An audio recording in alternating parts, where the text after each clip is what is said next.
Hi there and welcome to my blog. This is part 3 of a 3-part series I wrote for rabble.ca in January 2019, just a few weeks after Jack died.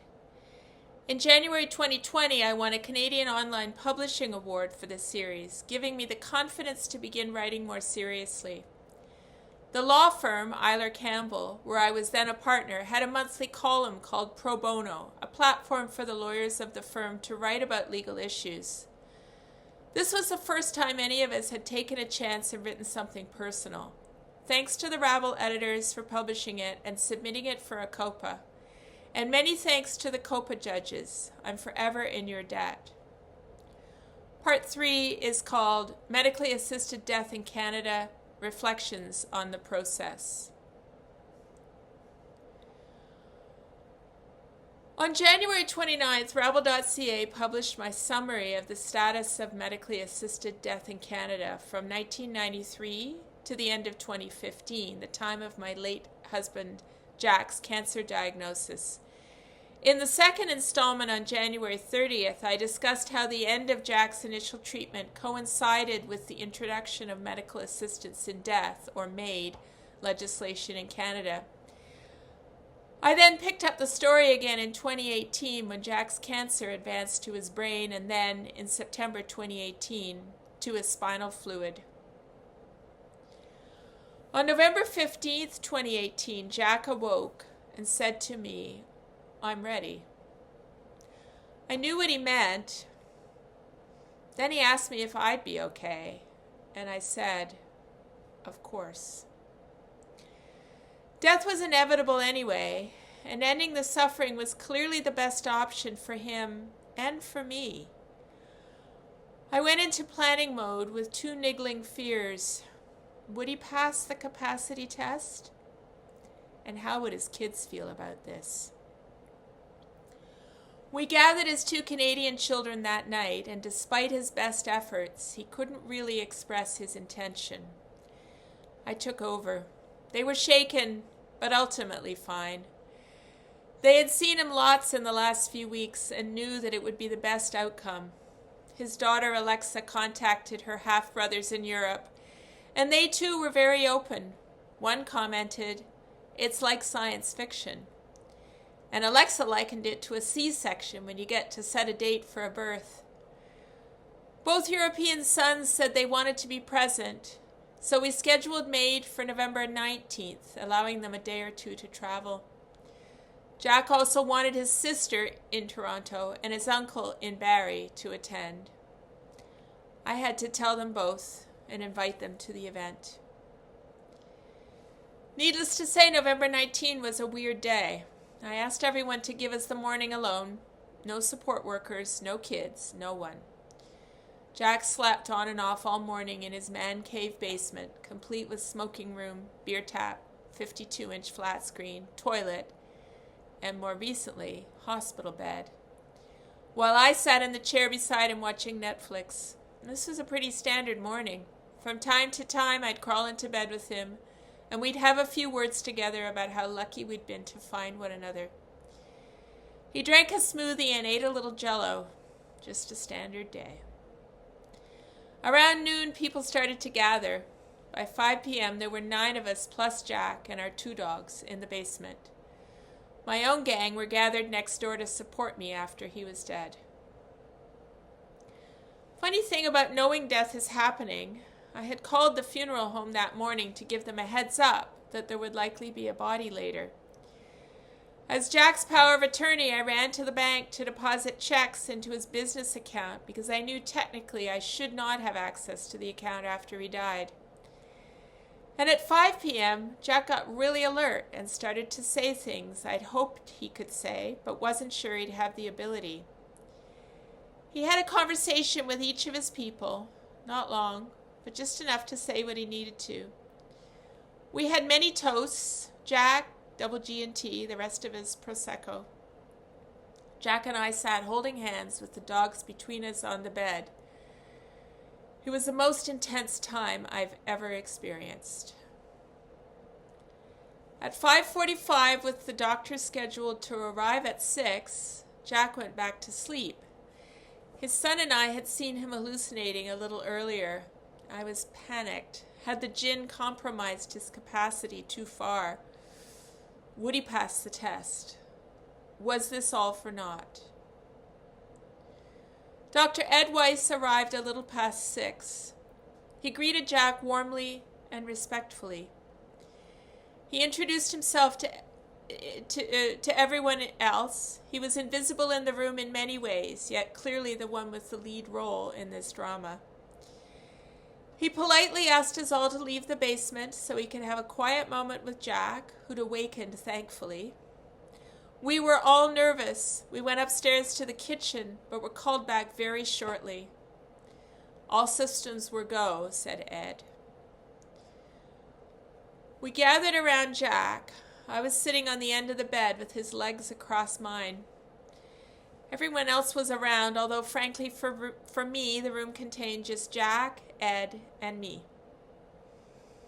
Ed explained very clearly the 3 meds that he'd administer into the IV. 1 to sedate, 1 to slow everything down, and 1 to kill. It would take 10 minutes, he said. Were we ready? Yes.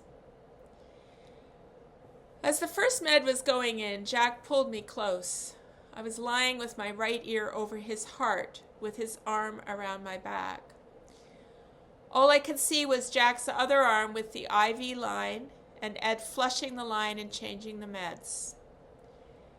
Never once did that arm flinch. Whatever ambivalence was there previously, there was clear resolve now.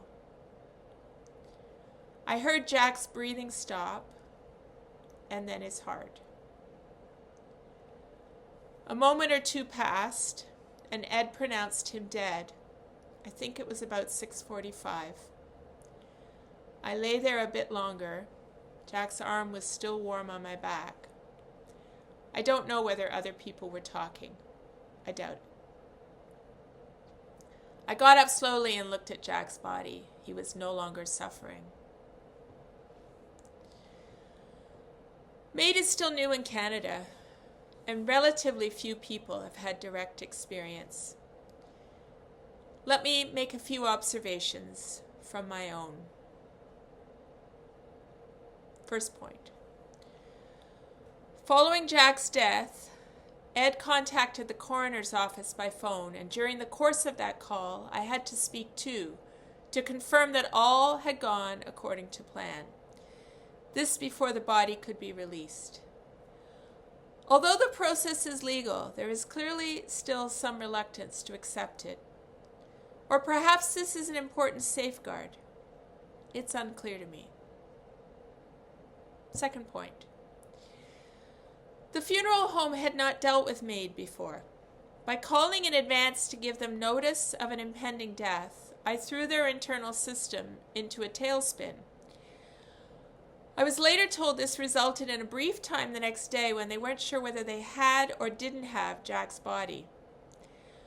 I know that sharing the full MAID story with them in the week that followed helped them understand the process and will help them establish a procedure for future MAID deaths.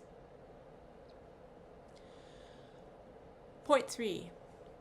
A very few people in Jack's life were not happy with his decision, and I had to take the heat for it. I anticipated this and indeed was expecting many more people to pass judgment. The vast majority of people I've spoken with have commended his decision as brave. My 91-year-old mother has proudly told everyone in her retirement home and cuts to the chase. She calls it euthanasia. Good on her. Point 4. I am entitled to a small death benefit through my group insurance.